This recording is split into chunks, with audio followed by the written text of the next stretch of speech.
To begin, we will go ahead and have the Pledge of Allegiance given by Dustin Cottrell. Come on. Will the audience please rise? Repeat after me as we say the Pledge of Allegiance. I pledge allegiance to the flag of the United States of America and to the republic for which it stands, one nation, under God, indivisible, with liberty and justice for all. Thank you. We appreciate that. Is there any council disclosures for conflict of interest today? Okay. Just a real quick comment. I want to, we've just heard, it sounds like Brett Wood, City Manager Wood. What was the number again on the fire? Can you give us just quick, 80% contained at this point? 70% contained. I wanted 80. So there has been a fire this afternoon that many of our residents are aware of. It's at this point, it sounds like it's 70% contained. The fire crews will continue to work throughout the night to make sure that that doesn't grow any further. The impressive part is Draper Fire, Sandy Fire, South Jordan Fire, West Jordan Fire, Bluffdale Fire, and Unified Fire Wildlands are all on site. So that's 57 firefighters. We're grateful for all of them, including, you know, the agencies that serve our community on a regular basis and those that do not. Clint, did you want to say something? Okay. Any other? So I just want to commend the fire staff, the firefighters, and the police officers that are up there. We appreciate their efforts to keep our community safe. And while there have been a few property losses, it doesn't look like we've lost any homes. So that's you know, I'll take that as a win. Safety is #1 priority for our community. So, any other comments by council or recognitions? Okay. We're going to move on to our public comment. Before we go into our public comment, though, however, we as a council have received quite a few comments and emails regarding the trails.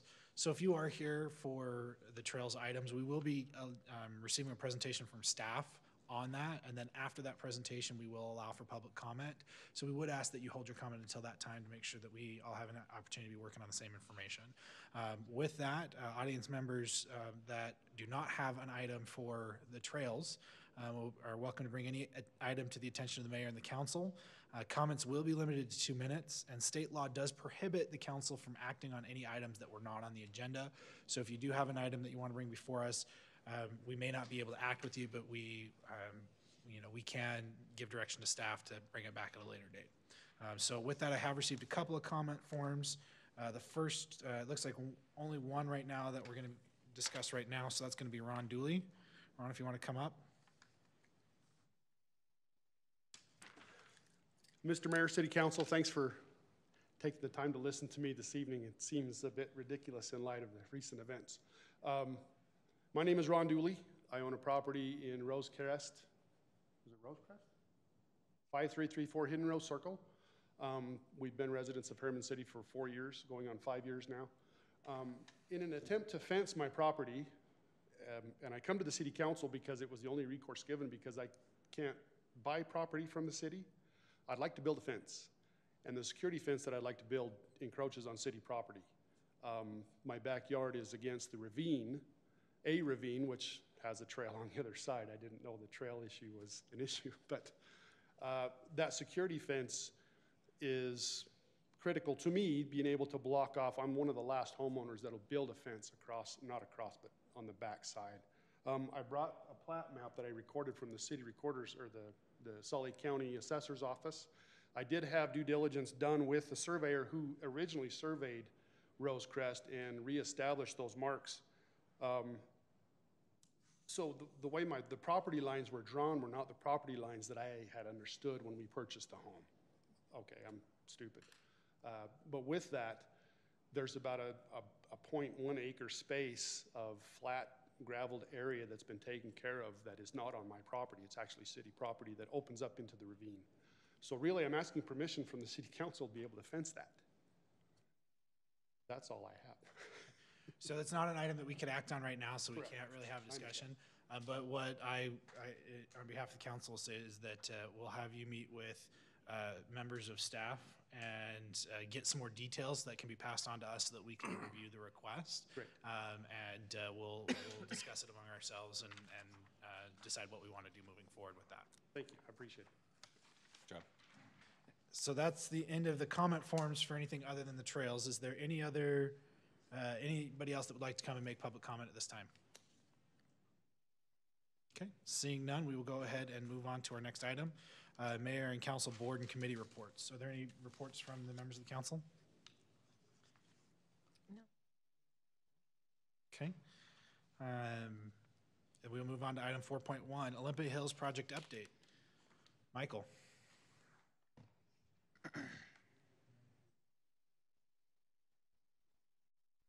Thank you, and I'm just going to be formally introducing our consultants on this project, the Bonneville Research Team. Before they come up here and make a presentation to you tonight, just wanted to inform you that staff has been meeting regularly, weekly, even with this team. They have been very patiently and very tentatively listening to our concerns. They've asked for a lot of information, not only from us, but from our neighboring communities. I think they are still trying to chase down some additional information, but I think the bulk of the data that they have been looking for to complete their research, I think they've been able to obtain. And so they have been very good to work with, and they anticipate coming back again before you, I think, on October 10th, so your first meeting in October. And at that point in time, I think they will start reporting some of your findings. I think the intent tonight is to just try to maybe establish some understanding, some commonality on what they've observed and what they anticipate presenting to you in the future. So I won't speak any further, but we'll go ahead and turn the time over to our consultant team.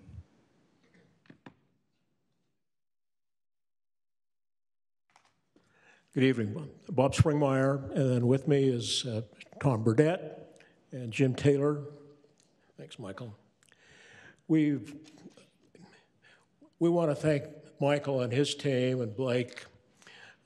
We've been having weekly meetings, progress on the project, and I think they've been just absolutely fabulous to work with. So thank you all very much.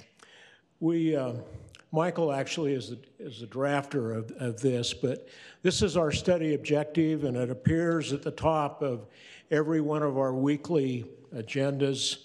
And let me just quickly read it to you. You can read it as well, but let me walk through it.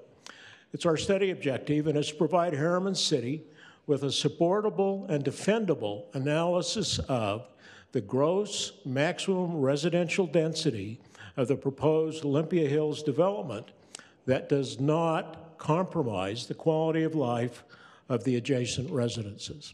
So that's our objective, and I think we're making some good progress. Wanted to just spend a couple of minutes and talk about maybe just a little bit of homework on what are the options to pay for growth. What are your options as a municipality, as a city, to pay for growth? One, obviously, your general fund. Sources there, your property taxes, your sales taxes, and then what other fees for services that you get. Impact fees. You're unique. You're not Salt Lake County. Salt Lake County only has impact fees for stormwater. You've got impact fees for parks, roads, water rights, water, and storm drainage. The purpose of those impact fees are to make sure that as new growth takes place, that the cost to provide services to the new growth is not unreasonably borne by the existing residents. Now, other options are special improvement districts. Now, if you look at how the county dealt with the Olympia Hills development, most of their approach to fund things like water, roads, sewer, were all done with special services districts because they don't have the option that you have of having existing impact fees with existing budgets in those fees. They tried to solve it using special improvement districts, or SIDs. The other typical form is tax increment financing, sometimes called TIF, sometimes called tax differential. Most likely that would be appropriate for commercial and industrial development, but not residential development. One of the things that we started with is looking at Herriman City's general plans and articulating those, and all I've shown you here in this brief presentation are really the high level of that planning. But frankly, your planning department has done a great job in doing these general plans and your water plans and your transportation plans. The general plan was done in 2013. 41,663 households were part of that plan. Equivalent population of that then was 164,163, with a dwelling unit per gross acre. And that would then include all the roads, anything for schools, anything else. This is a gross acreage number, not a net, but a gross acreage, at 2.67 dwelling units per acre. Your general plan, the high, then provided for 53,574 households, or equivalent population of 211,000 people. And again, a gross density of 3.43. Your water system master plan, which was done in 2016, provides for a low projection of households of 26,670, an appropriate population a little over 105, and again, gross dwelling units per gross acre of 1.71. The high then, you can read those numbers, almost 51,000, almost 200,000, and then jumping up to 3.25 dwelling units.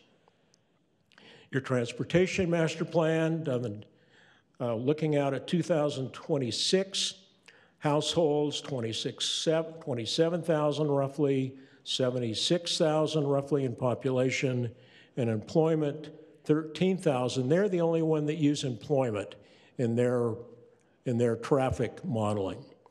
What they called build out then was households at 46,000, then a population of almost 120,000, and then employment 17, with a density of 2.95 per acre. So your infrastructure planning on the high side, general plan households, 53.6 essentially. Your water plan households, 51 almost. The transportation plan households, 46. Currently, and these are numbers from what's called ESRI, which is typically the public entity that most developers, most municipalities use as a figure. It's probably substantially less than what your current figures are based on your number of hookups, but this is what most people would look at. ESRI was the company that developed almost all of the GIS software. They showed almost 10,000 households jumping up to 12,000 in 2023. Now, Olympia Hills proposed an addition of 8,765. Now, there's a little fudging in that number because they actually had two plans with two separate numbers. The fiscal impact study that was done by Zions Bank as part of their application actually had a number of half of this.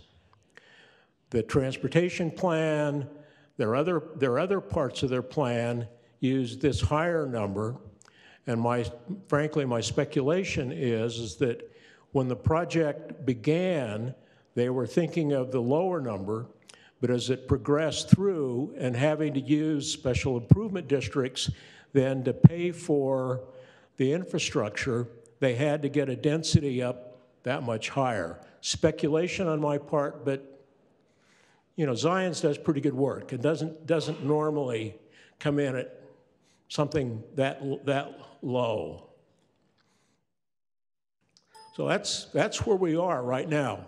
Do you have that actual number? I'm sorry? The Zion study, do you have that actual number? You said it was about half? 4,300. I think it's 4,300. I can, Jim says it's 4,200. I've got all that and I can give it to you. Okay, we can get that later. That's, I think, an important number. So that's kind of where we are to date. I think we're making excellent progress. I think the strengths of what you've got are the investments you've done and the planning you've done for your basic infrastructure, where I think we need to be spending some additional time, effort, is one, looking at what other developments are both planned in Herriman and what those impacts may be overlaying, and particularly on transportation planning. And I think when we're back here with you, we'll look at one where Olympia Hills transportation plan showed certain intersections being at failure, at what time and at what point. I think we'll have some ability to look further at the impact of some of the other developments. And the other thing I wanted to be sure we mention is that we've also been looking at what we call the 5 cities. So this would be West Jordan, South Jordan, Riverton, Herriman, and Bluffdale. How much land that you have, how much land that they have that's still undeveloped, that might likely be developed, and what the impact of that growth and development might be. So we've still got a lot of work to do, but we're making great progress, and I want to thank you and your staff. Happy to answer any questions. I always have my laundry list on this topic. Go for it. Go for it. All right, so the 5 cities is the one I want to key in on. Well, I guess to start, going back to I don't know if we can put the first slide back up with the purpose. I was trying to write it all down and didn't get it all. Provide Herriman City a supportable and defendable. Oh, good job. Analysis of, quote, the gross maximum residential density of the proposed Olympia Hills development that does not compromise the quality of life of adjacent residents. I'm kind of uncomfortable with looking at the maximum. I mean, we need to look at the maximum density as kind of our breaking point. We feel if we go over this, it breaks our back, but I think we also need to be looking at what the ideal is for what we want for our city. The developers want to focus on the maximum. We want to pack in as many as we can. And this is, yes, we definitely want to peg that as kind of a stopping point. We can't go over that no matter what you want to do. But I think we also have to be looking at what's the ideal. What do we actually want it to be? Yeah, the best use. So I'm a little worried that the focus is on what's the most we can cram in here. The second thing along with that, going to the 5 cities, is I've made these comments before, but this isn't just about the effect on this particular property or its effect just on Herriman. You guys have all made the comments about driving out here at rush hour. It's awful. Imagine, there's nowhere to work here. All of these people have to leave at the same time too. I mean, this is a compounding problem, not just in our city, but on kind of what I refer to as everyone that's downstream. So part of what I feel we need to be able to take back to, say, the county and the state, if that really is their agenda, is to try to pack as much in out here as they can, well, then they have to provide the infrastructure downstream to do it. So I think that's a huge part of this, is that it's not just about how much can go on this particular land and what do those intersections look like, but how long does it take to get from here to I-15, because they have given us no east-west corridor south of I-215. So for me, those are big parts, whether it's transportation, water usage. I mean, they turned the same powers that be turned down the Facebook complex out in West Jordan because of the use of water. I mean, this is not even comparable to that use of water. So I think we have to have, we as a city want to look at what's ideal for us not just the maximum. The maximum is a defense of we can't go past this, but we want an ideal. And then look, if you cram this much in here, this is where we break downstream, not just at these intersections in our city. Yeah. Thank you, Councilmember Henderson. If I may just, we had that very same conversation today. We wrote the RFP with the understanding that what is that do no harm threshold?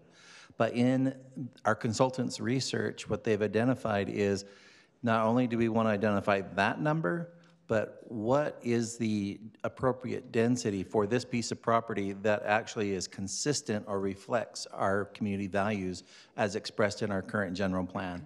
That's why they have been taking such labor at studying our existing plans and understanding what would be the impact of that if we were simply to extend that vision or those values across this property. That's kind of what I mean by the ideal. Yeah, so they are already on that task. Yeah. The other side of that is you've defined, and we've tried to put that in this report, you've defined some infrastructure capacities. Now, where do you want to invest that? Do you want to put it all in one development? Do you want to spread it out over two? What about all that additional acreage that's yet to be developed? What about some other acreage that might reasonably be annexed into the... So we need to look at all of that. Good. And quite frankly, you as a city have got some severe limitations on how broadly you can impact. As we all know, UDOT has got some major responsibilities in providing traffic as well. And this is not all going to happen in 1 year. These are 25-year projects likely, or maybe even better way of looking at it, 3, maybe 4 business cycle projects. So all of it doesn't have to be done in year 1. And as I said, even in the Olympia Hills transportation plan, where they identified several key intersections that being at failure, that failure is down the road, even with the densities that they were proposing. So it isn't like tomorrow morning you can't get through an intersection. You've done some really wonderful planning, but quite frankly, you've got some roads that can't go to 7 lanes unless you start taking out houses. And that's really not a financially viable solution. That's the problem here, but it's also a problem, again, downstream. Oh. So that's where I say that goes to the county, that goes to the state of, okay, you have to be a little forward thinking here. You can't cram this many people in here without putting the infrastructure. And I go to other states, other cities, go to Vegas, go down to Arizona. If a big development like this wants to go in, what do they make them do first? Buy the right of way, put in the road, and then you start building. Yep. We seem to do it backwards here for some reason. We're with you. Fantastic. Thank you. So I just had, just to beat my drum about the water a little bit too, I just hope that somebody's seriously really understanding that. The Drought Advisory Board had to meet this year, first time in 10 years. We have an issue in this state with water, and just because you think there's land to develop, it doesn't mean that we have the ability to supply the water for it. We live in a desert, second driest state in the union, and I think that gets overlooked way too often. What happens with some of this culinary water is farmers' rights, water uses from them get converted into culinary water, which doesn't convert. And then we start drying up aquifers, and guess what happens? We're not replenishing the aquifers with any flood irrigation. And then we start pumping it out of the aquifers, and they're never getting replenished. So pretty soon you're going to flush your toilet, and nothing's going to happen, or turn on your tap, and nothing's going to happen. Well, Excellent point. And there are at least 3, and as a name 3, we'll probably kick up some more concerns about water. One, you've got water tanks. The county didn't have any water tanks.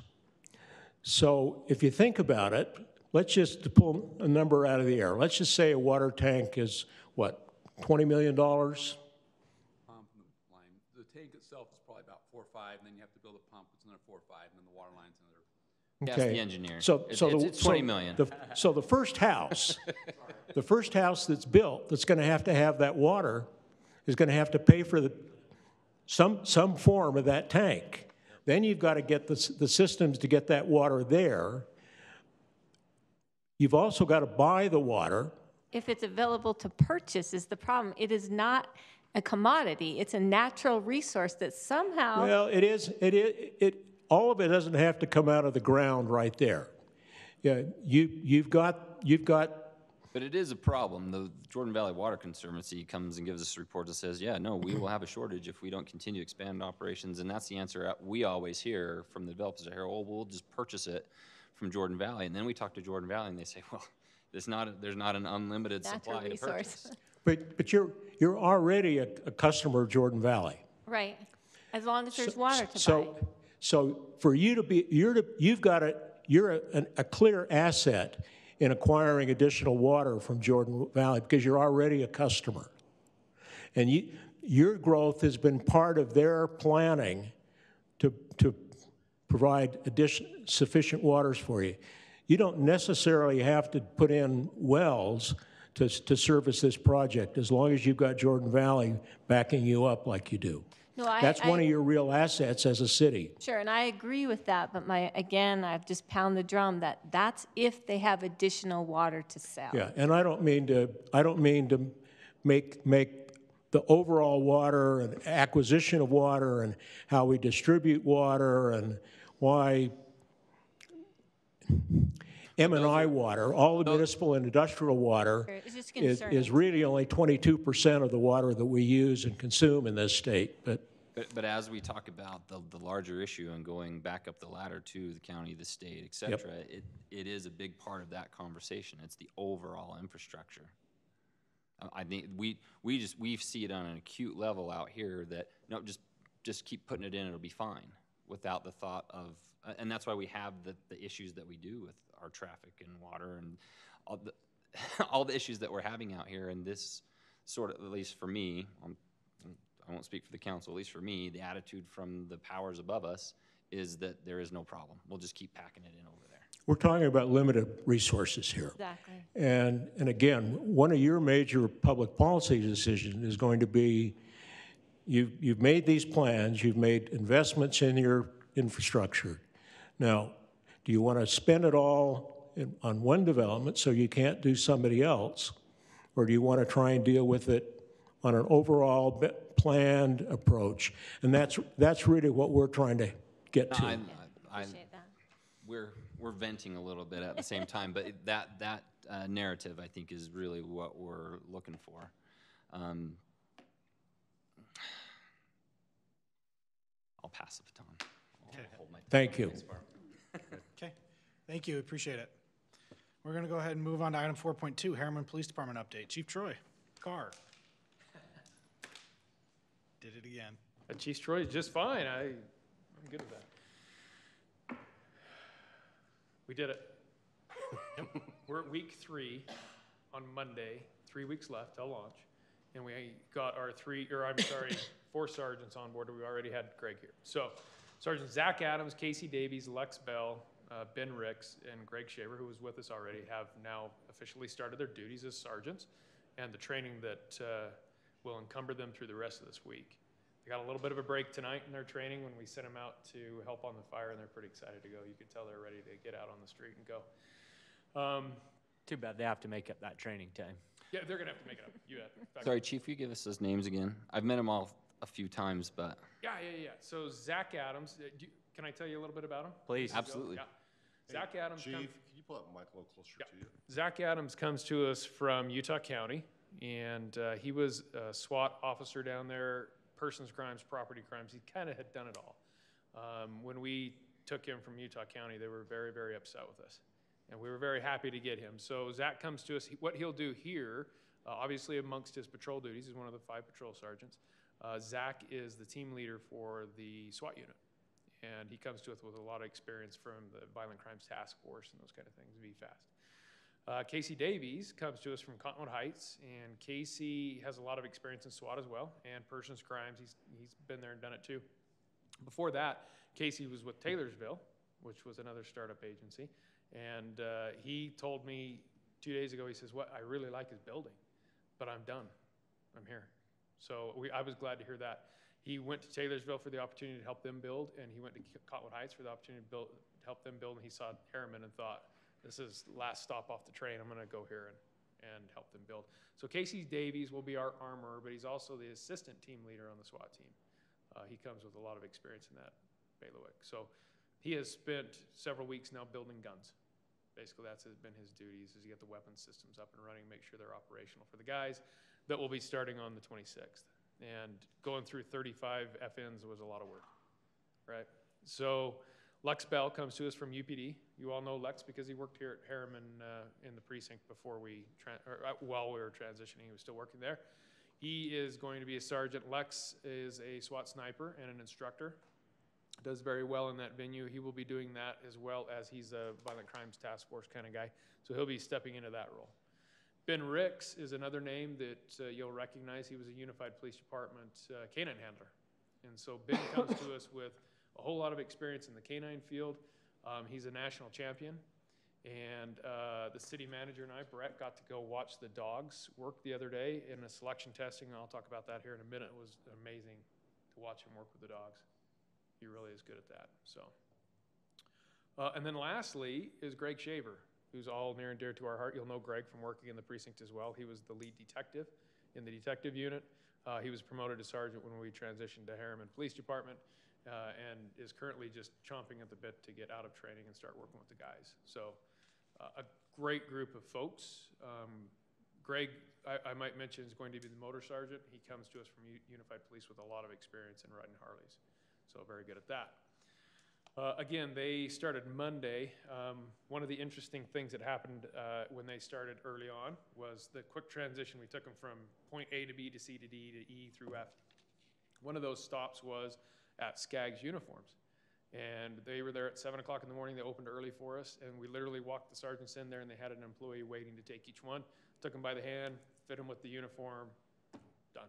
Back out the door within about an hour. So that was a dry run for what's about to happen Monday with the rest of the staff. So any questions on what we've started so far? Sir, do you have any? Well, the only thing I'd say is you can talk more about the dogs. Yes. Oh, we'll get to that. I'll get you going on that here in just a second, okay? Officers, dog, Hondo, and... Yeah, so when we talk about this next 3 weeks, including the week that we're in, we're talking about onboarding 26 people, 26, and I'll tell you about that 26th person here in a second as well. In fact, we'll talk about that in item 6.3. We're gonna take those 25 people, we're gonna do the same thing, but a little bit more extensive because they're having to learn quite a bit more about the city. We probably had a little bit of advantage with our sergeant group that they were pretty experienced out here in Herriman. So this next 26 will go through a 2-week training program. We're literally gonna have them in Monday morning with HR, just moving them through one after another to get this onboarded in time. One of our items that we're still dealing with is the BCI, and our ORI number that has now gone to the FBI. And bless Alan's heart, he and I have been banging our heads against the wall. Friday, BCI called and said, hey, the FBI's got some critical task items you need to finish, which we didn't know we needed to start. It was nice of him to tell us that. So we tore through those with the help of Post, too, who on a Friday, the director was off, but came in and helped us complete paperwork to get that done. So we believe that we'll hopefully hear a little bit more tomorrow about it, and we'll be on track. At least, if not get it tomorrow, perhaps have an idea when we'll receive it. So, security in the building. So with the BCI comes a little bit more of a security issue, especially in the police department. I've talked to you several times about this. As we enter the police department now, those that aren't police officers and BCI cleared will be going on visitor logs and getting visitor tags and having to be escorted around. One of the things that comes with the higher security of having the police department in your building and having BCI service you. Today, we programmed all of our handheld radios, and half of our fleet radios are now programmed with Herriman PD. In your weekly updates, you will have seen probably pictures come and go of the radios. We got maybe a little overly excited about seeing them say Herriman PD, but you know, a little win, I'll take it. So half of our fleet is now programmed. So the next step is how we get those cars from UPD, probably onesies and twosies, to run down and get them rebranded and take them over to UCA to get them program. But we have a plan for that. So we're actually in a very good place with all of that. Was there a component of the vehicles that also transpired at the first part of this week as well?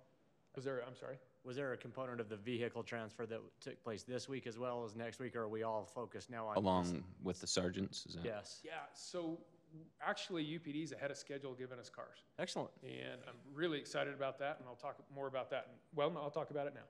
So what was going to happen on the 17th was we were going to get all of the cars that were to come to Herriman anyway. And UPD's been very proactive as people are moving around. We're getting those trucks. I think we got 4 or 5 today. Excellent. So for us, that's a huge benefit. And for UPD, I think they want to move those through as quickly as well. So we will probably be down to only having to receive 3 or 4 on Monday, maybe. Wow. Chad Reyes, Chief Reyes, is very hopeful that by Friday we'll actually have them all. Awesome. So you'll see this parking lot over to our south and east start to fill up with UPD cars. And then again, we're just taking them down and getting them rebranded and reprogrammed as quickly as we can. Well, I know that was really a huge task and coordination piece from yourselves, Yeah. UPD, and appreciate the work on both sides to really keep us ahead of schedule, because that was a critical piece, and the timing of that was.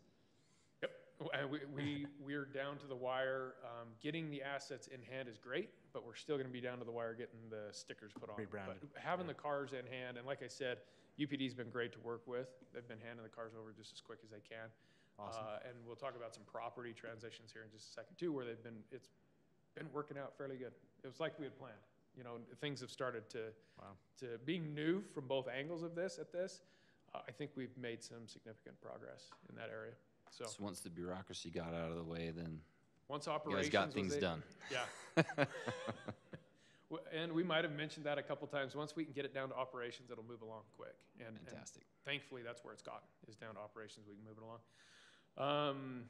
So policy and procedures moving along. Today we got everybody uploaded into the Lexipol program so that will be ready for Monday. And that was another major achievement that got knocked out of the way today.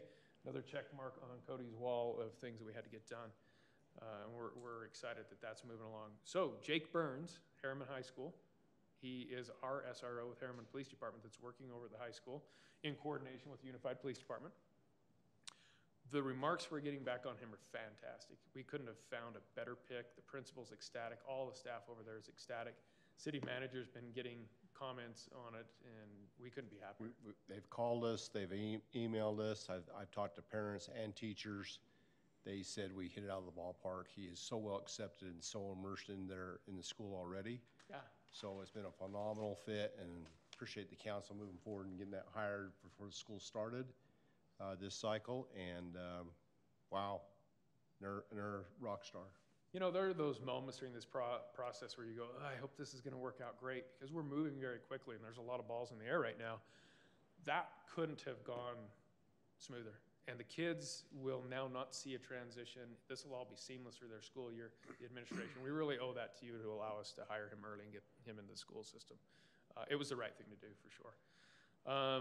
Our evidence entry and storage is largely completed. The construction, we have one more piece in the mezzanine to do.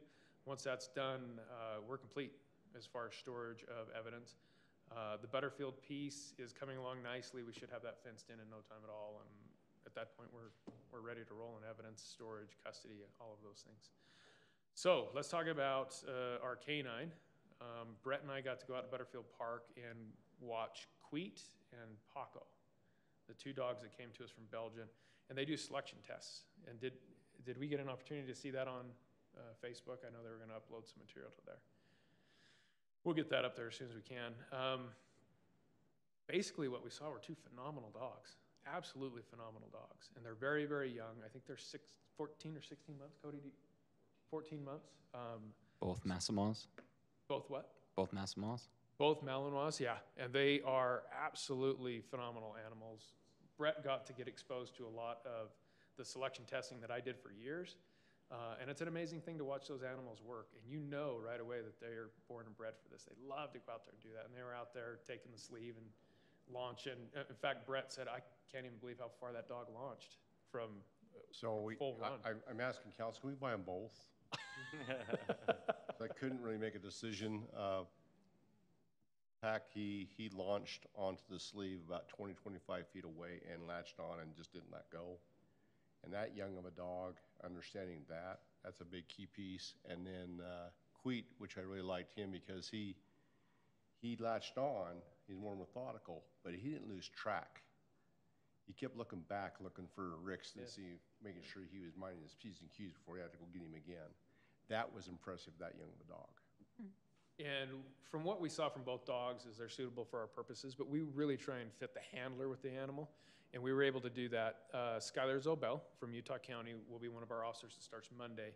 And he was chosen to be the second handler behind Ben Ricks. So he'll be in the K-9 unit. And as we looked at how those two pair, we definitely recognized that Queet would probably be the better dog. And what the amazing piece to all canines is that ability to make an apprehension but come back and be part of the group. And Queet really has that nailed. Well, both of them did. They were very, very social animals that came back, extremely high quality dogs. So we couldn't have been luckier with the vendor to get two great dogs come in. So we were also able to see Ben Rick's dog. Now that dog was surplus to us, and I hate to use that term because those are officers to us.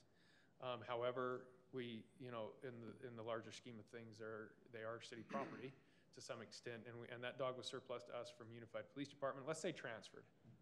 That dog was transferred to us from Unified Police Department, and Hondo is his name. We could say he chose to move.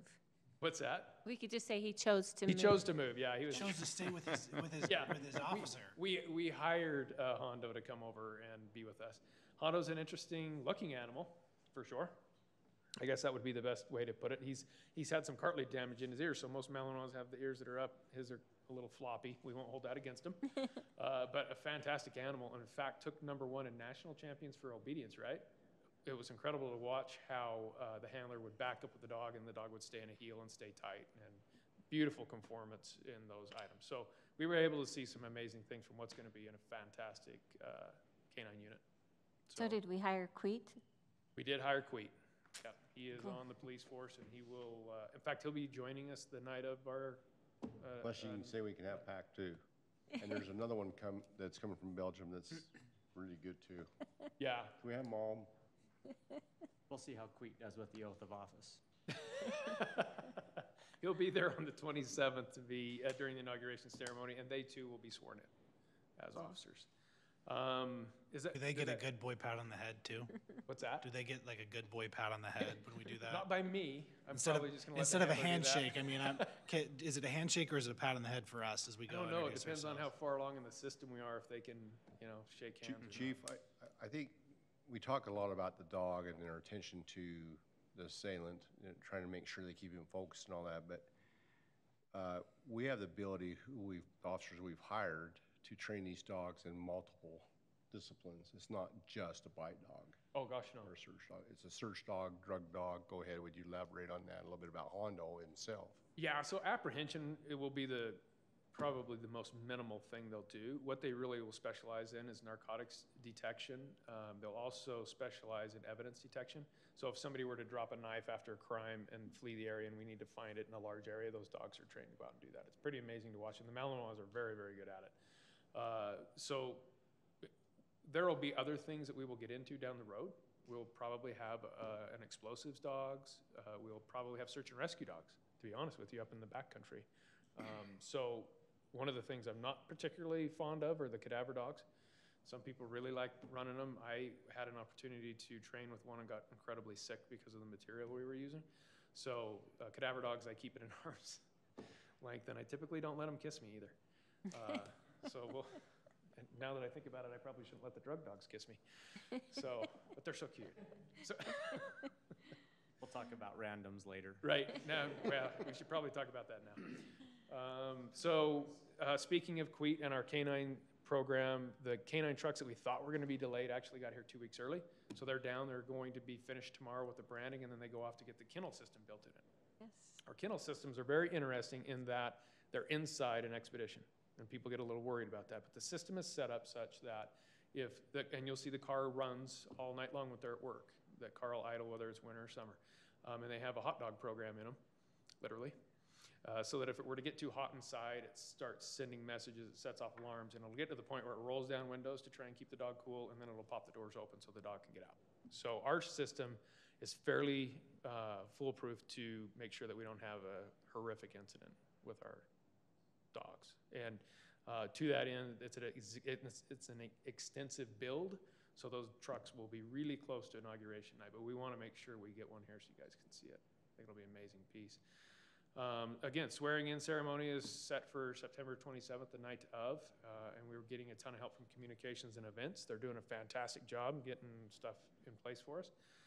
I'm not that great at party planning, so I just shake my head and say, yes, Wendy, yes, Tammy. Well, this is the way it should be. So, and again, on fleet, this is the item where I think has been going exceptionally well. But let's add to that property. We were having a little bit of a difficulty at the first part dealing with things like first aid kits and bags and stuff that are in trucks and even cones. And we struggled through that a little bit, but again, once it got knocked down to the operational level, it moved much easier. What's happening right now is as an officer has their last day, which today was the last day for several of them, they went in, they checked off all their items. That officer from UPD drove out here to Herriman PD and gave us their title, all the property. We checked it in, assigned it back out, put it in the trucks, and the trucks are ready to go for branding. Piece of cake. It's working very, very well now. I think as long as we keep it down at operations, everything should be fine. So that's all I have for right now. If you guys have any questions of me, I'd be happy to answer them. It looks like we're in a great space. We'll be real tight on the branding on the cars, and we have a contingency plan for that if we just have to peel stickers off and put a HPD badge on the door. We can do that, but I think we'll be down to maybe having 2 cars unbranded the night we open shop. So, awesome. Pretty excited. Exciting time. Okay. The team's doing a great job, and we appreciate it. Thank you. Appreciate it. Okay. All right, we will move on to our consent agenda. I'll accept a motion. A motion to approve the consent agenda as written. Second? Motion is second. Sherry? Aye. Jared? Yes. Clint? Yes. And I'll vote yes, that motion passes. All right, item 6.1, discussion and consideration of an ordinance adopting Herriman Hills Open Space Master Plan as an element of the general plan. Good evening, Council. This has been nearly a year-long process. We started this process in October of last year. We had public input meetings, we had online surveys, we had all sorts of ways for people to reach out to us to give us feedback on what was being proposed. And what came out of it was what is now known as the Herriman Hills Open Space Master Plan. And our recommendation went to Planning Commission a few weeks ago, 4 weeks ago, 3 weeks ago. They recommended to move forward with the approval to include the Herriman Hills Open Space Master Plan as as an element of the general plan. Do you have any questions for me? I appreciate all the work that's gone into it because, as you mentioned, I recognize that this has been a long process, a lot of good input. I think it's a very thorough document that covers a lot of the aspects of something that I think is very important to, I know it's important to myself, but important, the feedback I get to the residents as far as the open space. And just want to thank you and everyone else involved in the process that it's been through to this point. Yes, you're welcome. It's been a fun process. I don't really have any questions, some comments and explanations. You guys have a Yeah, I was questions just, for- we've gotten a lot of emails over the last 12 hours regarding some of the trails, specifically Eric's trail. Can we spend some time talking about that and maybe discussing what this actually does with that versus what it doesn't do, and then what we as a council has asked staff to bring back to us as well. If I could, if it's all right, Mayor, could I just start with maybe a general overview of what this is and kind of tee that up for Wendy a little bit? Go for it. This is, for those that are here tonight, those that are watching, this is, as Wendy mentioned, is an element of the overall general plan. This is not a set in stone plan. The lines that are on the map is not where trails are going and trailheads, et cetera.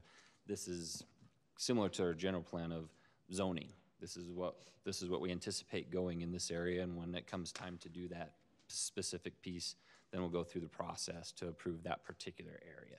So this, what we're approving tonight is just a general plan for that space. It's not a definitive plan.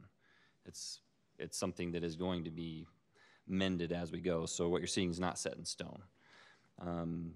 Some of the it sounds like a lot of the questions that we received were about a particular trail that's already in the mountain, and people are concerned that us passing this tonight means that everything that you see on that map is going to be exactly as it is and nothing's going to change, and that's not the case. Correct. Is that stated well enough? And as we Anyone add? continue to acquire property, this continues to evolve and grow and change. So Absolutely. as we move forward, there's going to be definitely a lot of change. There already has been since we started. So I think that is where the back and forth between members of our community is. Some of our residents want to see us hold to this plan as it is, and some of us want to see it, some of the residents would like to see it as it may be right now, and there's some conflict there. And so I think that's what what I'm trying to get to is that we are going to address that conflict specifically for that item. So you mind talking about this particular area of trail? Sure. So we've just, the Herriman Hills Trails Committee has been instrumental in expanding our trail system and will continue to be instrumental in expanding our trail system for outdoor recreation use. We recently have installed nearly 6 miles of trail this year for people to go out and enjoy. And the feedback that we've gotten has been extremely positive from the users of the trails. There is one area that, because of the slope and because of property ownership rights, we've had to amend a little bit, where there are some significant switchbacks that we'll look at. We have a Herriman Hills Trails Committee meeting tomorrow evening, and that will be one of the topics of discussion at that meeting. So we do have some ability to reroute things if possible. That's something that we'll take a look at and bring back to council. But there's also a cost associated with that as Absolutely. well. And we mentioned it was in the range of 8 to 10,000, depending on which So route. to reroute what's already there, so we have an existing trail. It's a switchback down the mountain that runs by some property owners that have some concerns. There's going to be a cost to the city if we choose to change that. And so that's something that we're going to have to consider when we're looking at this particular area. Yes. We, however, as a council, have asked that the Herriman Trails Committee look at the item, that staff come back with some information so that we can get a better idea of what exactly is going on in this particular area. And so this particular document right now, this master plan that we're looking at, is not the set in stone one way or the other. It's not a we're going to do this, leave it the same way it is. It's not a we're going to change it. This is just a general guide, and we have instructed staff to get more information so that we can look at this particular area of what seems to be some conflict in the community. Correct. So so the actual item we're discussing really is completely separate from the one piece of existing trail that people seem to be concerned about. That's accurate, yes. These are two completely separate things. So as we discuss this general plan, this is our idea of what we want to kind of see going forward. But again, those lines aren't drawn in concrete. I should also mention, we talked about this kind of extensively in the work meeting, is that one of the reasons that we're putting this in place, one is for communication. I mean, this has been, as Brett had mentioned in the meeting earlier, a lot of these trails have been on the plan, so to speak, for 20 years, going as far as to the county with Bonneville Shoreline Trail, et cetera. We want to have a more formalized plan so that our residents can look at this area and say, okay, these are some of the things that they're thinking about. And again, we go through the process as we complete each one. And then second, and really more important, as we want to put these trails in, it costs money. And we really don't have money to just throw at this stuff, so we apply for grants and federal funding, et cetera. And one of the requirements for a lot of those funding sources is to have a general concept plan in place. So that's why this is on the agenda tonight, for us to pass and get in place so we can continue to apply for those funds. Correct. I also want to mention that I too received numerous emails today, which I appreciate, and I appreciated the feedback in terms of really just praise for the work that has been done thus far and how many people are really getting out and enjoying those trails. I think that I think that's a component and a vision that we've had for our community for a long time, and we're starting to see some of that, that planning and preparation and purchasing of open space all come together for the benefit of the community. I got the sense from a few of those emails that I received today that there may have been some type of communication or a comment made out there that in some way we might be looking to scale back what our plans were there. And I just want to go on record as one of saying that I fully support the direction that we're moving. I think that the vision that has been in place for years to help preserve and protect the open space in our South Hills is a must that we are obviously heavily focused on. We've been fortunate to receive a lot of funding through the ACUP program to be able to purchase that. And I am fully supportive of continuing to find ways to open up that area for use via trails and other amenities out there. I, for one, don't want to see us deviate from what that vision has been for some time to continue to move in that direction. And so I just wanted to put that on the record that whether there was some confusion of what this particular item may be addressing tonight, I think that was covered well. But again, I don't think that, I don't want to be misconstrued in some way. This plan looks to deviate or reduce the direction that we've been headed. Well, and maybe somebody needs to take notes for Tammy. She's probably going to watch the. Oh, there she. Hi, Tammy. She's been working on the fire communications director. But maybe one of the things we need to really think about is we've talked a lot. At least my last 2.5 years with this body has been about as we obtain the property on the mountain and increasing trail access, increasing other activities. I mean, there's a number of things. It's part of our overall financial plan. We want to open it up to recreation. So if there's anyone in the city that thinks that it's just going to be preserved and nobody's going to use it, that's a false assumption. We make sure people know that no, we absolutely plan on making it accessible. Yes. We want people to come and visit our city, spend their time here, spend their money here, and then go back to their homes to receive their services. That's one of the ways that we can start to get ahead, being tucked away in our little corner off of the major transportation corridors. We need that outside money to come in to help us. So that it's part of our overall long-term financial plan, as well as the amenities we want to provide to the city. But I think some of the feedback that I've gotten today has been, well, the fear that we're going to go in the opposite direction. If anything, I think we need to inform, especially the residents that live in that area. No, if anything, we're definitely going the other direction. We're going to open it up more. We want more trails. We want more access. We want to encourage the use of it. And sorry, one more comment. One of the other things that I got out of the multiple emails I received today was the fact that we have numerous residents that are spending time, donating their time up there for the betterment and improvement. Yes. And that is a huge thing in a community, that people take ownership and take pride in what is available to them and then spend their time up there helping to maintain them. And I think that is really what we're trying to be all about. It's been very important for the high school mountain biking teams as Absolutely. Well. They come up and do a lot of work and do a lot of their training there. So if the council's okay with it, I'm going to go ahead and take the public comment. We might have some more discussion after that because they might bring up some things that we haven't thought about or considered. But we'll move just to kind of make sure that we're being aware of our residents' concerns, giving them a chance to speak. So I am going to go ahead and call up the first individual that left a comment form, Dustin Cottrell. If you'll go ahead and come on up. Keep in mind, once again, that the same rules apply as earlier. It's 2 minutes, and if it's something that we haven't had on the agenda, it's not something that we can take action on tonight. Okay.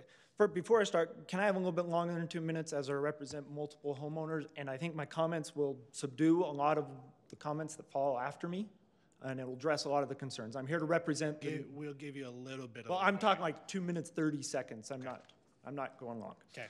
All right.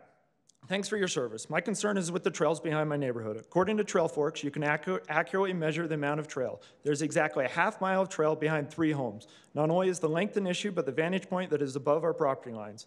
The area is also a natural amphitheater that carries the sound directly down to my home. Anywhere along the half mile, there can be a casual conversation, and it can be heard in our backyards. There's nowhere in Herriman or anywhere else in the valley that has so much trail looking into their home. Bikers going up the trail are there for about 6 minutes, and bikers going down only take a few minutes. Hikers going up and down are taking about 10 to 15 minutes. People have been on the trails for all hours, from 5 a.m. to 10:30 p.m., well past dusk, using headlamps. If this were a park, there would be regulations on time of use. I would like the trail to move so there would not have to be any use restrictions, as I understand the want to use the trail at all hours to accommodate schedules. I'd like to come to a compromise on how we can still use the trail, but reduce the amount of time they are on the trail. I understand this is city property and it can be seen as a park, but all Herriman parks sit below homes and not above. According to all documents put out during the Herriman Hills Initiative that I understand are only renderings, but they do not show any switchbacks. I know there was major concerns during the Herriman Hills Initiative that there would be no accountability, and it is part of the reason that the initiative failed. Talking with the Herriman Hills Trails Committee chair, she stated that they were always planned on using the switchbacks, but they have never been in the rendering. It feels that this information was purposely hidden from the public, as it has been an issue in this exact spot before, and the city decided to reduce the access at the time, as there was an unsanctioned trail made in 2010 and the city closed it, and now they've used it and never submitted that to the public. I don't want the trail to close, but only shortened or rerouted to accomplish what was presented in the open forums and provide access into the hills and not spend 10 minutes looking to people's homes. This is an awesome trail and will only become more and more popular. As it stands right now, there's a weekly group, the Herriman Mountain Biking Group, that will be nonstop on the hill for over an hour. Please adopt the open space plan into the general plan, but revise the section to meet the concerns that were skillfully avoided during the information process. If it is a concern over money, I'd be willing to help find the money to move the trail where it is shown on the current plan on page 124 of your packet, which does pass by my backyard once, but then it continues down the north face of the hill. Once again, I am not for closing the trail as it provides access to wonderful trails farther up. Thank you. Take a breath. Well, I had to get it in, 2:30. Well done, well done. You did it. You did it in 2:30. I'm impressed. So thank you, Dustin. We appreciate it. I'm going to go ahead and ask Amanda Jenkins to come up if she's here.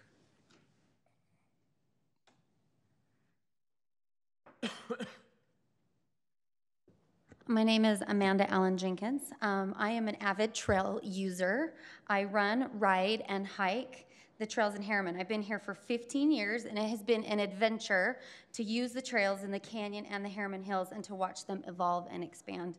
Trail building is long overdue in the southwest corner of the Salt Lake Valley. Our hills hold so much potential for a vast trail system, one that would attract lots of trail enthusiasts and bring their commercial dollars to our city. Today I ran from Juniper Crest to the top of Eric's. I ran with my 2 dogs, and I would like to note that as a trail user on the old section of switchbacks, a trail user is focused on the adventure at hand. The trail user is not focused on backyard accessories. There's no time to focus on anybody's backyard accessories or properties or people. What you're focused on is your footing or where your wheel is going, and literally that is all you have time to focus on. So you aren't spending that 10 minutes looking into people's yards. Public land is just that, it's public. It does not belong to, nor should it be controlled by the neighboring landowner.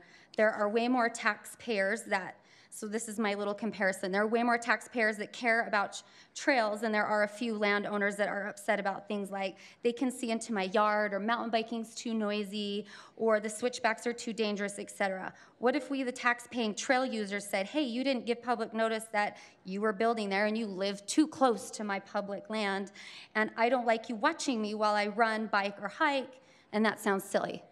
That sounds silly for a public land user to say something like that, but that's kind of the same thing, what they're doing. So Herriman City should not bend over on this. What precedents would we be establishing if the city was to pay to reroute the trail? We saved thousands, approximately $10,000, by using the existing trail. If the homeowners want to reroute bad enough, they should pay for the reroute. Herriman City does not need permission to create trails on its own land. It is also proven that property near a trail is 10% more or higher in value than if you do not live near a trail in open space. The hill behind these homes does not belong to the property owners that border their land. It is Herriman City public land, and the trail is not harming the property in any way. The only amicable solution here is if they want to reroute, then the homeowners should fund the project. And that's all I have. Thank you. All right, that's the limit of the comment forms I have. If there's anybody else that would like to come up and speak towards this particular item, please do so at this time.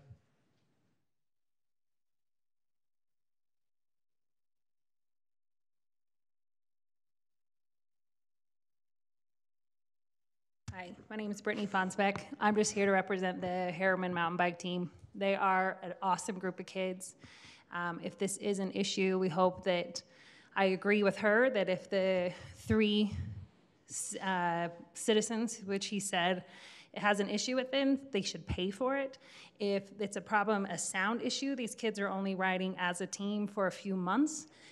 Coach Garrett would be on them to be quiet in that particular area because trail etiquette is huge for Herriman mountain bike team. We want to be considered as good citizens and good kids, and we don't want a bad name for these kids. So we would hope that we can keep it open. They've worked extremely hard. They put so many hours into this, and they just want this. They just want to keep this. So that's all I have to say. Thanks.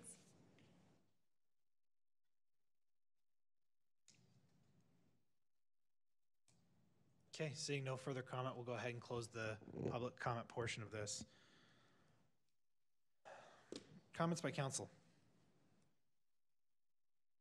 I have a couple questions for Wendy. There was a statement made that this trail was unauthorized when it was put in. Is that correct? So there was a previous trail. Those trails have been there for a while. I think a couple of people have indicated that. There was a trail that cut across some private property that was previously owned by the Pulleys, is now currently owned by the Estes family. And that was illegal, and we put a sign up and said you can't go through it anymore once Estes bought the property. So. But this is not the same trail. This is a different trail. This Well, is one we cut in, or is this the same trail? Because that trail went onto the property, so we prohibited the use when it hit the private property. But now the private property owners are giving access, or is this different? The current part that we're using is on our property. Okay, it doesn't extend to the private property. So all of this, that was my next question. All of this is Herriman City property? Yes. Okay. John won't let us build on property that we don't own. Good job. That's We've tried. Good job, John. If he did, Gordon would have a heyday. We'd be in trouble. So what was the process for approving this particular trail as it is currently that people using with the switchbacks back and forth? What So was that we work with the Trails Committee. They make recommendations, work with our GIS department to kind of lay it out and look at mountain biking standards. And then we hire a professional trail builder who comes in. They go out and walk the site, and they shoot it, and they flag it, and then our trail builder goes out and cuts it with his Mini X. And as I explained in the work meeting, sometimes it can vary depending, when you get on the mountain, it can be a different story than what you put on paper. And so things do have a tendency to move and shift a little bit, but a lot of the recommendations do come from the Trails Committee. So what is because there was some comment about public notice, and one, every single homeowner, every single home that's ever goes in our city is publicly noticed. So that, I just want to make that clear that every home gets publicly noticed as we build it. We have to go through a whole process. But on this, what was the public's input on this particular section of this particular trail? Was it just the Herriman Hills Committee? The Herriman, yeah. Was it a bigger? It was the Trails Committee. It was just the Trails Committee. Yeah. That's kind of my. They are my advisory. That's kind of my committee. question going forward. Is that it seems to me if something's being constructed, we should follow some, and I don't want to get too bogged down in bureaucratic process, but as a homeowner who, the whole reason that I'm sitting up here is that my property line was the city boundary between us and the county. There's nothing behind us, so when we bought the place, we knew we needed to watch what was going to happen. One thing led to another, and be careful, you'll end up sitting up here. But we knew that we knew what the process was. We knew that we would be noticed when something was going to come around. And I'll just give you, this is kind of an aside, but a number of years ago, we were watching what was happening out there. Trucks going out, checking the wells, surveying planes coming over. We called the city, oh no, nothing's going on, we don't know anything. It's in the county, you have to talk to them anyway, call the county, we don't know anything. And literally, I made a phone call on Wednesday and then got a letter on Saturday that said, oh yeah, 300 acres is being annexed in, we want to redo it all. So there's something to be said for process and making sure people know what's going on. I would think that, what I learned through that process was that if your property is within 300 feet of, say, the property that's going to be developed, you get a notice of what's going to happen, and you know a meeting to go to and express your concerns. My concern with this, not only this existing trail, but going forward is, as a property owner, I didn't really get any formal notice that something was going to be built up. I think what we talked about earlier is this particular trail is 100 yards. So I'm looking at it on Google Maps. It looks like it's less than 100 feet at some feet. point. So so we're within the 300 feet. I would say we need to consider some sort of. It doesn't need to be the same, extensive building process, but we need to have some mechanism to notice, property owners, homeowners, that something's going to be built within that distance. And I do think that while the Trails Committee is great, there's something said for checks and balances, another set of eyes on it to say, well, have you considered this or that or the other? Yeah. Joe and I had that discussion this morning when we met and discussed sending some mailers out prior to future trial, just because even though we have public input sessions and we have maps and we have all these things, just noticing those people, maybe not in a formal way like we do with buildings or structures, but through a mailer to their homes that gives the trail layout, shows where it's going to be, what it is, what it means. Right. And also reinforce trail etiquette, talk about the do's and don'ts on trails, those types of things. So an educational piece as well. I think communication obviously is always going to help every process Absolutely go smoother. And I also think that, the trails master plan is another key piece to this. Yeah, when we get there. To continue to formalize that so that, again, you have another document in place. Again, not that the proposed alignments in there will be exact, but again, it's another communications piece so that people can look at it and know generally there's something planned in that area, even though alignments may change once you actually get up on the hill. But again, another component that I think we need to continue to focus on and get that Agreed. Formalized and in place as well. Absolutely. So I too agree, and thank you all for both sides of the issues here. That was one thing that we were hopeful to hear more about. Thank you for both sides of it, and we understand that. You're talking 5 a.m. to 10 p.m.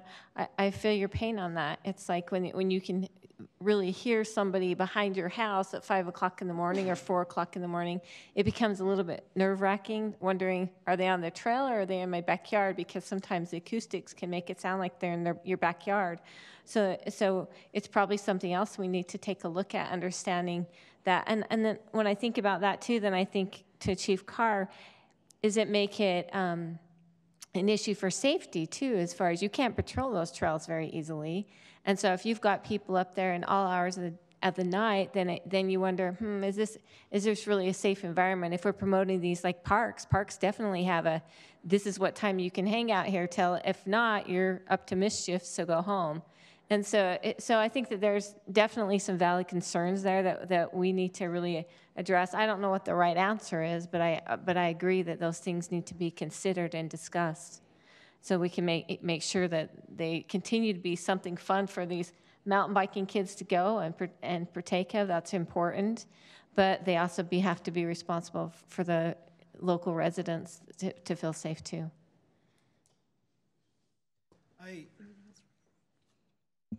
When we talk about this as a master plan or part of our general plan,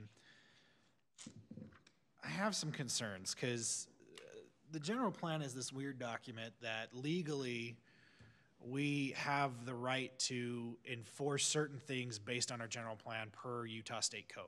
We're allowed to say, no, you can't do this because our general plan says this. For me, as we're talking about something that's affecting our general plan, but also talking about trails and other things, it's my intent as a city to give direction that, and I'm only one of 5, but that we try our best to follow the plan that we have. Now, absolutely, it's not always going to be exactly the same, but this to me does not, it looks substantially enough different that this should have been maybe gone through a little bit more of a public process to say, it's not going down over the ridge, it's now going right next to some people's homes. And so I want to make it clear that when we're talking about something that in any way affects our general plan, my intent is always to follow the general plan as closely as we reasonably can. Now, this might be one of those situations, and I don't know because I don't have all the information yet, that we didn't have the ability to follow that general plan. But when that happens, I think there needs to be more communication with this particular body, and I think there needs to be more communication with the public in general. And I don't blame anyone in particular, because I think our staff, our Trails Committee, all do great, fantastic work. And I think this is a matter of, this is a new experience that we're dealing with for the first time, and now we need to recognize that it's become a problem and address it moving forward. So while I'm supportive of passing this today, because I think these are two different issues, I want to make it very clear that I am supportive of seriously considering the alignment of that trail, not removing the trail in any way, simply the alignment of the trail. I think we have an opportunity to possibly remediate some concerns and some tensions between members of our community. I think it behooves us to take a serious look at those. Cost is a concern to me. From my understanding of what you told me, we paid for the contract to go out and build the trail to the status that it is now. So it will be an additional cost for us to change something. So if the homeowner or the homeowners around are willing to chip in a portion, I don't think they should have to pay all, but a portion of that, and a substantial portion, it makes me much more willing to say, okay, you know, you're coming to the table with a solution, we can try to meet you somewhere. I don't think that the city should just have to out and outright pay for this, but I think we, in some ways, this is on us because we didn't follow what clearly needs to be a process in the future. But at the same time, I don't think that that this is entirely on you either. So I'm only one of 5, and the rest of the council may disagree with that, and they may say, okay, well, if you're willing to pay for it, great, but we're not going to pay a cent. I can't change that. But it's definitely something I'm willing to consider. However, moving forward, I think that as we can, the direction I would want to give to the Trails Committee is that I would like to see that the general plan followed as closely as reasonable, and not, you know, and keep that in mind as we're making those changes.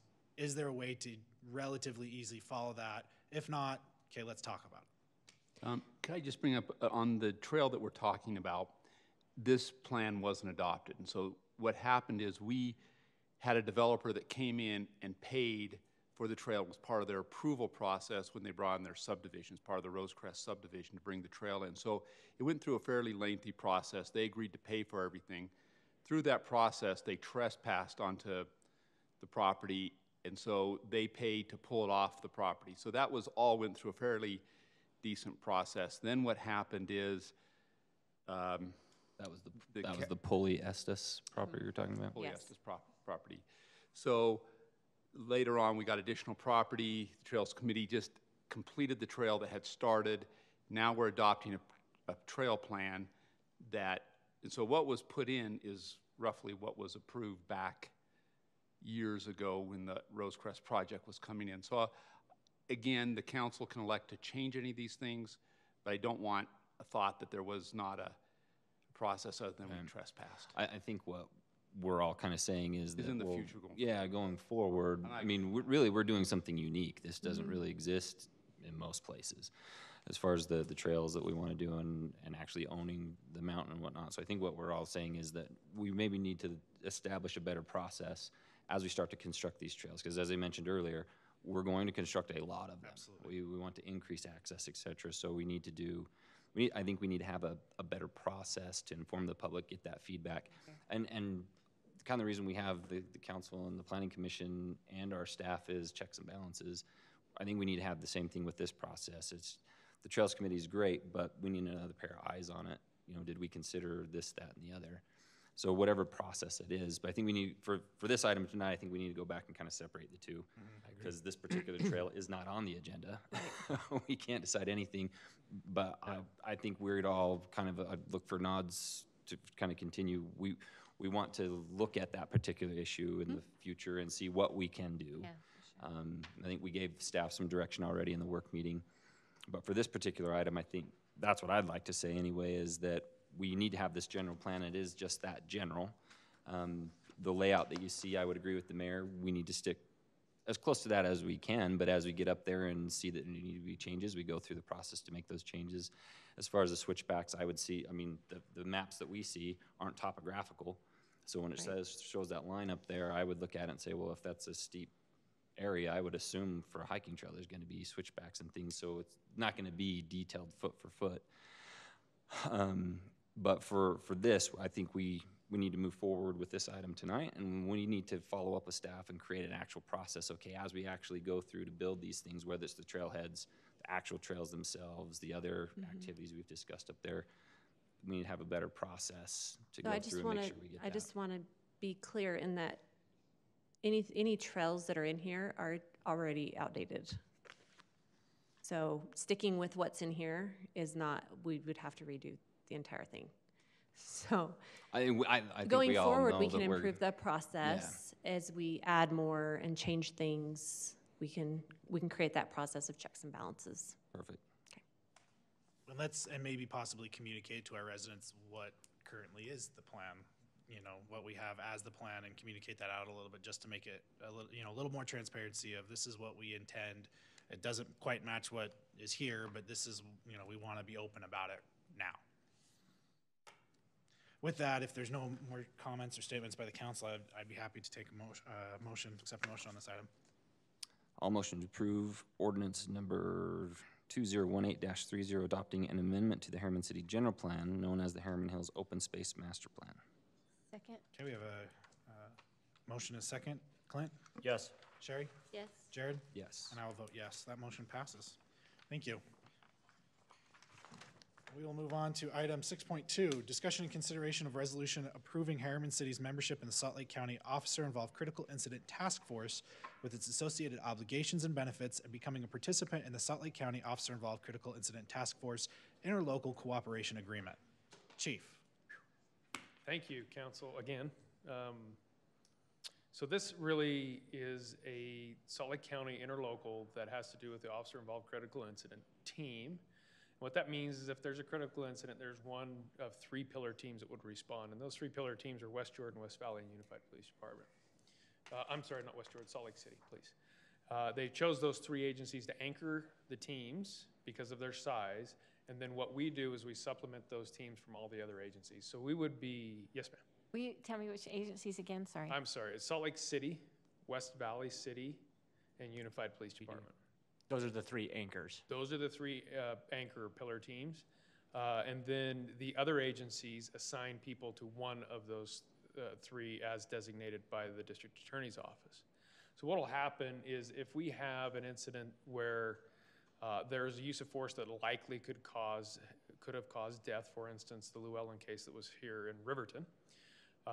That case, though Llewellyn had fled, we didn't know if there had been, if he had been shot or not. And so in that case, we instituted the OIC protocol, which brought Salt Lake City Police as one of those teams. They go through a rotation process.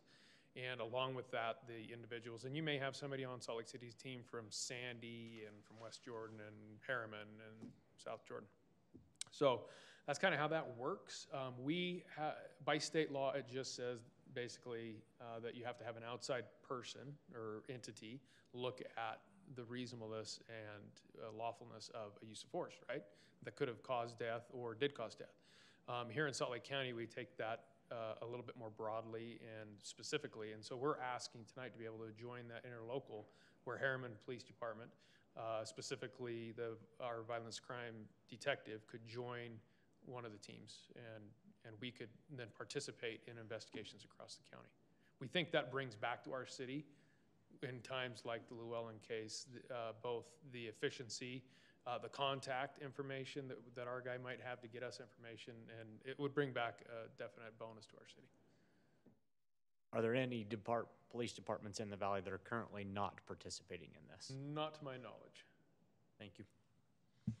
So, Chief, let me ask you a question. I have some concerns and consternations about things that happened on the day of the Llewellyn case back in January. And I've shared those with you in the past.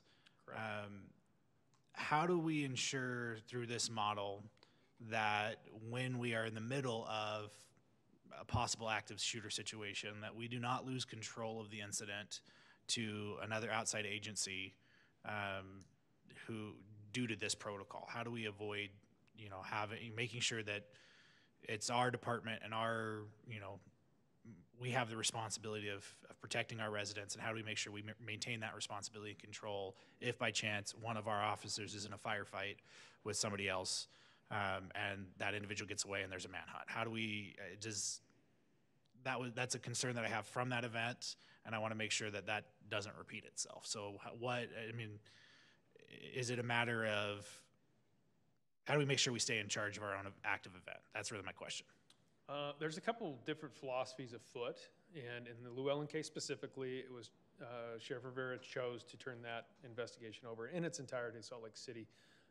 And there are some beliefs by detectives that think they should have, if they have one part of the scene, they should have the whole thing. There is some conversation amongst the chiefs that I've been involved with recently that it's our intent to keep the investigation, but have those entities investigate the specific use of force. So to answer your question, I believe that that's how we would address that. If to take your example, if you were to remove that use of force, why that other entity is here investigating it, if you were to remove that, we handle that every day. We handle armed robberies and shootings every day. We're very competent and capable to do that. So I think because of the Llewellyn case, which generated a lot of conversation amongst our partners, it became, I guess, a point, I wouldn't say a point of contention, but a point of conversation to say, why are we taking and stripping that away from that local entity? Let them handle the event. It is their police department, their jurisdiction.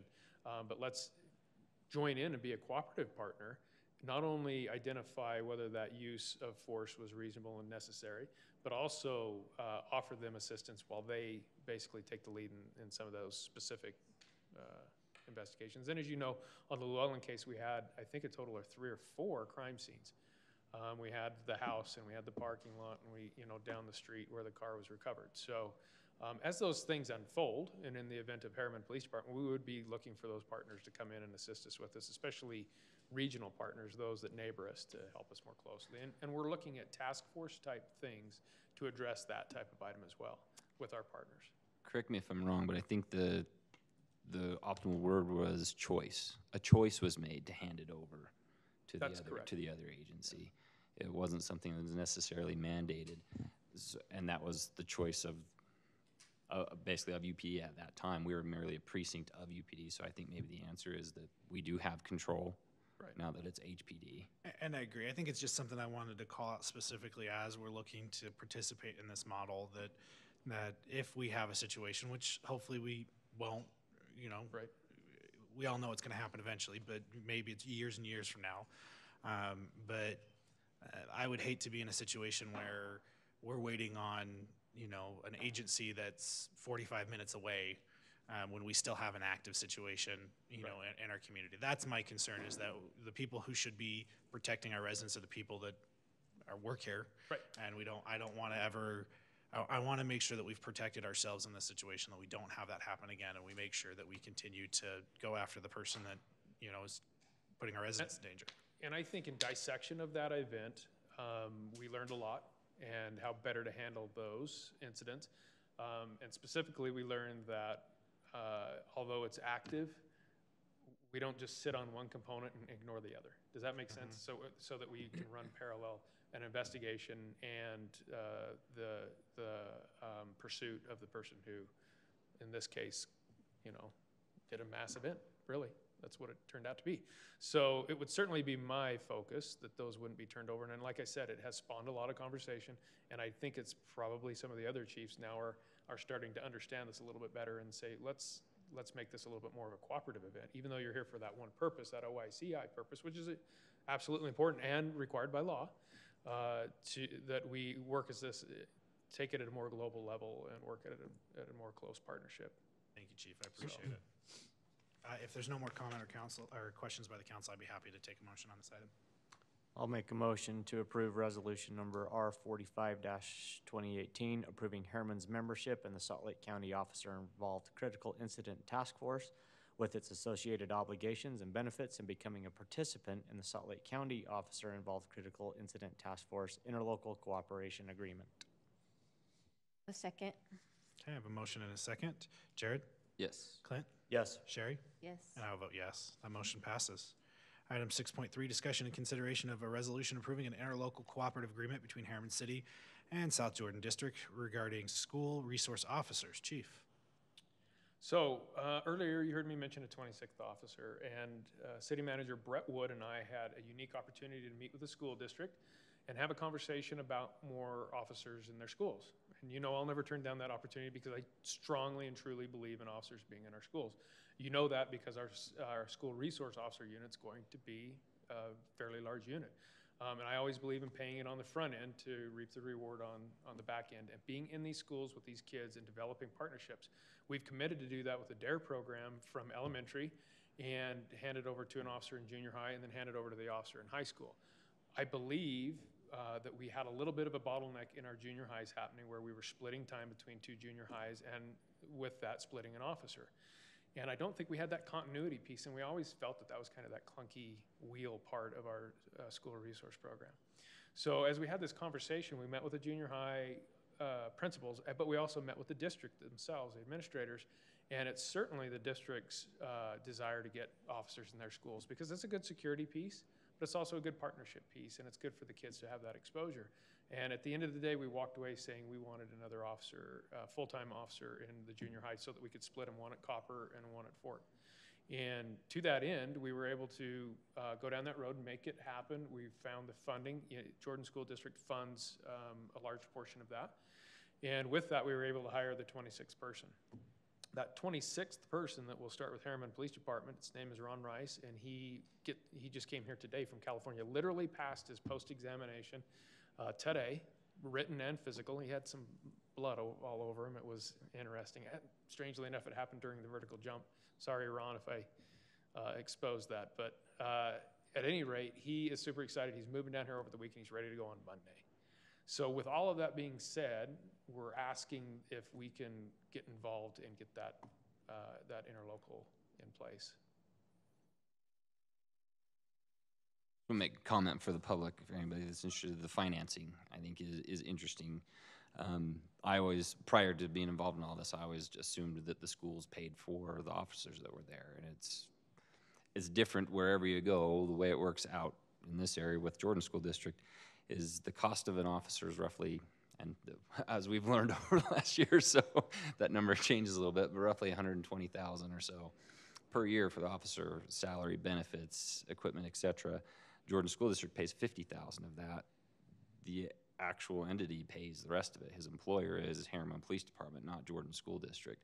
So we actually, the reason we're being asked for this tonight is we have to pick up the rest of that cost as part of Chief's philosophy, and I'd say it's our shared philosophy that we can pay that cost on the front end to be there with these kids and develop those relationships, etc.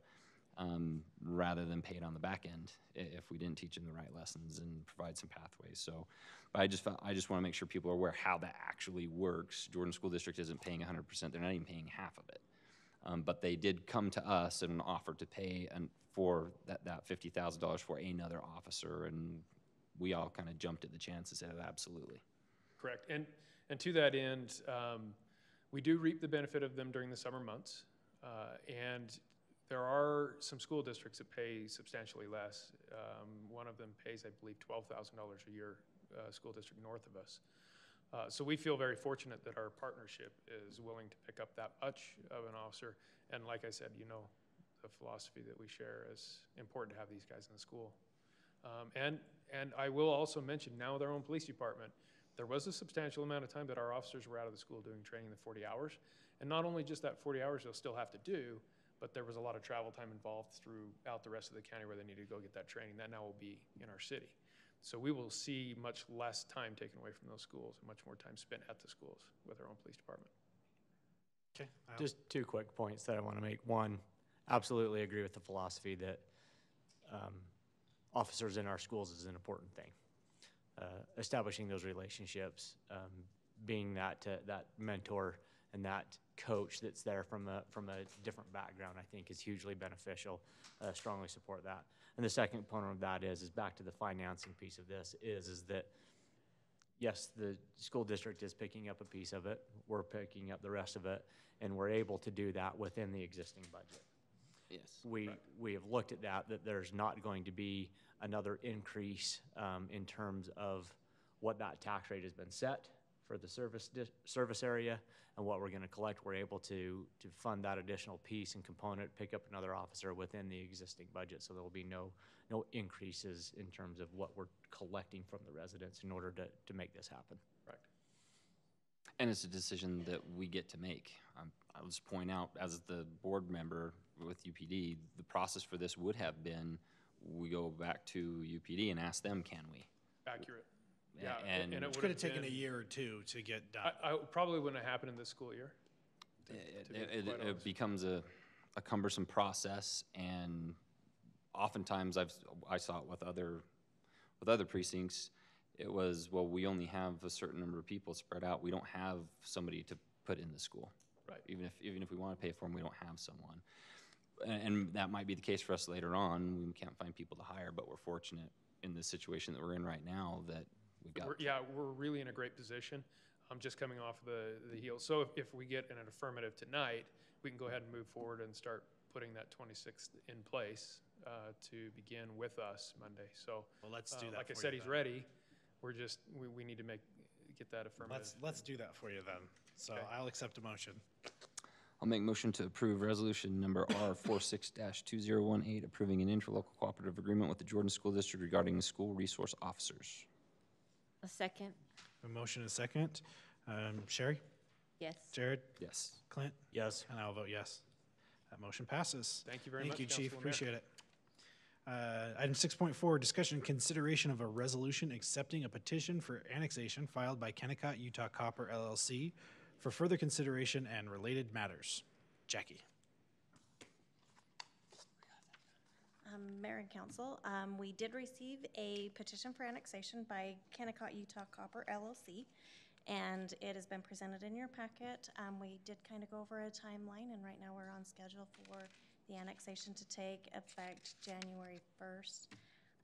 If you guys have any questions, I'm happy to answer any questions that you may have, or if not, I do recommend approval of to accept the petition for further consideration. I have no comment. I think maybe you should just say this isn't for the annexation of the entire Kennecott operation. If anybody's How many acres is this? 260. 267, and some change. 267 acres. Right on 118th South. Yes, it's right on 118 South. This is not the property of Olympia the Hills. Olympia Hills. This is No. farther north. Yeah, and probably even if they question it, if they want to refer back to the work meeting video, this one, and even we discussed it in the combined planning commission and city council meeting And they're welcome together. to contact the recorder's office and see the petition, see the maps, answer any questions during business hours, Monday through Friday, 7:30 to 5:30. Yeah, I just wanted to make sure people are clear that it's been discussed at length, and so if they're a little bit unclear about it, maybe refer back to those things so that they can understand. It's gone through the planning commission. Mm-hmm. We've received their recommendation at this point, so yeah, it's gone through the process. Yes. And I think it's fair to mention as well that this is a piece that's been part of the general plan as far as proposed annexation into the city for some time as well. So Yeah, and I think we should be giddy because this is going to bring some jobs to our area, and so I say, yay, let's get some place, live, work, and play. We need some more work. Is that a motion? Yeah, sure, I'll make a motion to approve resolution number R47-2018, accepting a petition for annexation filed by Kennecott Utah Copper LLC for further consideration and related matters. Second. Okay, motion and a second. Jared? Yes. Clint? Yes. Sherry? Yes. That motion, and I'll vote yes, that motion passes. All right, that brings us to the end of our agenda. Just a couple of calendar items. For next planning commission meeting is on September 20th. Our next city council work meeting will be at 5 p.m. on September 26th, and immediately following on the 26th will be our general meeting. There are a few different events to keep in mind for our residents. Miss Herriman orientation, it will be at City Hall at 11 a.m. on September 15th. We continue to have our food truck roundup at Crane Park. Next one is on the 17th at 5 p.m. Our Sounds Like Summer concert series will also be on the 17th. We do have our Community Partners Luncheon, which is a luncheon where we invite our community partners, other organizations that help serve our community. We invite them out here. That will be on the 19th. And then we have our Children's Theater coming up on the 20th through the 24th at Butterfield Park. So please feel free to attend our community events as appropriate. Other than that, I will, if there's no other items, I'll be happy to accept a motion to adjourn. So moved. Second. Okay, all in favor? Aye. Aye. Thank you very much. We are adjourned. Thank you for coming out.